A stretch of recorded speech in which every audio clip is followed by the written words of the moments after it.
Assalamualaikum warahmatullahi wabarakatuh. Kami dari kelompok 4 yang beranggotakan saya sendiri, Rafaela Dery Ananda Putri, lalu Faiz Resulullah, Reva Nurfitriani, Syahdania Nazarusani, dan Erika Dwi akan membacakan cerita tentang Sang Penerang Desa.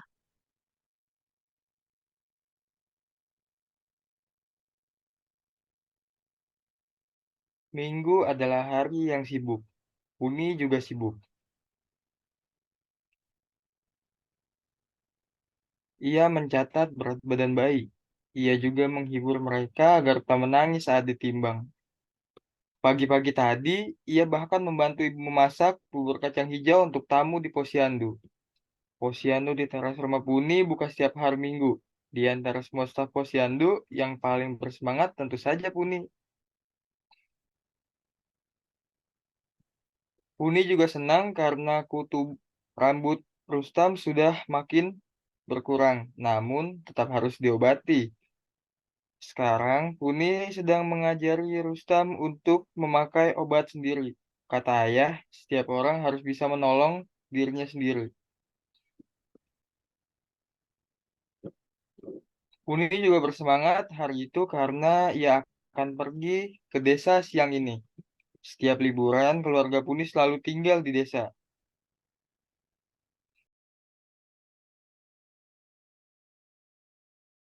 Perjalanan ke desa memakan waktu 2 jam. Desa di lereng Gunung Merbabu itu kampung halaman ayah. Sawah di sana terbentang hijau dan subur. Desa punya segalanya. Udara bersih, pemandangan cantik, dan sungai yang mengalir deras. Puni sangat suka desa. Puni senang membantu mencabut singkong dan mencari ikan kecil di sawah. Menurut Puni, orang desa itu kaya. Misalnya Paman Puni. Ia jarang sekali membeli sayuran di pasar. Ia tinggal memetik di halaman rumah. Mudah sekali. Tapi kata kakak Puni, desa tidak sekaya itu. Banyak yang tidak ada di desa. Buktinya setelah senja, suasana jadi membosankan. Desa berubah menjadi gelap, tidak ada listrik di sana. Akan tetapi, kata Puni, banyak hal yang bisa dinikmati dalam gelap. Jangkrik mengerik, lolongan anjing yang terdengar sangat nyaring, kodok menyanyi dengan pandu. Lalu suara sungai itu, suara arus sungai terdengar sangat keras.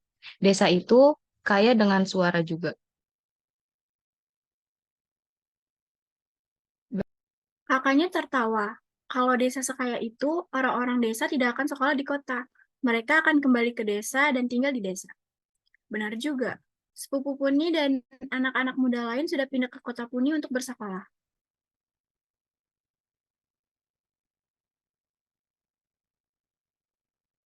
Puni kelak tahu, desa di Indonesia menghasilkan banyak hal yang membuat orang-orang di negara lain kaya.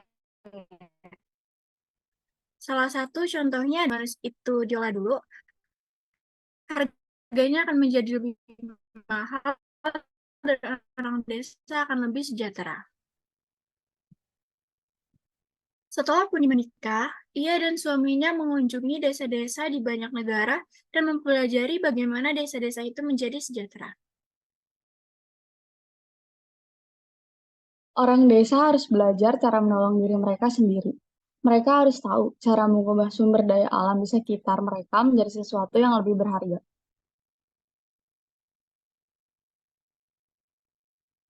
Uni tahu, banyak sungai di desa-desa, sungai-sungai ini memiliki arus yang deras. Arus yang deras itu dapat diolah menjadi tenaga listrik. Alat untuk mengubah arus sungai yang deras menjadi tenaga listrik itu bernama mikrohidro. Bersama suaminya, Puni mengajari orang desa untuk membuat mikrohidro. Berkat mikrohidro, orang desa dapat membuat banyak hal dengan listrik.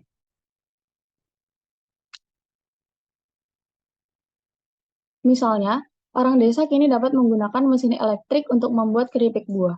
Selain itu, orang desa juga menjual listrik dari mikrohidro ke perusahaan listrik pemerintah. Uangnya digunakan untuk menggerakkan bisnis rumahan lainnya.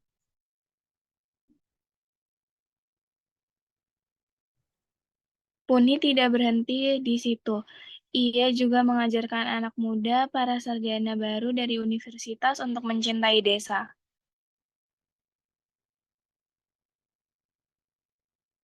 Anak muda itu dikirim ke desa untuk membantu mengembangkan desa. Banyak yang bisa dilakukan dengan bantuan listrik.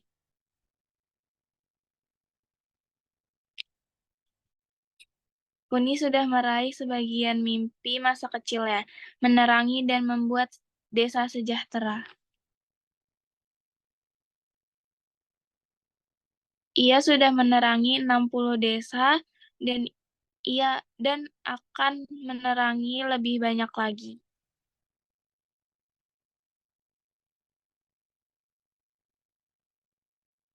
Baik, sekian dari kelompok kami. Terima kasih.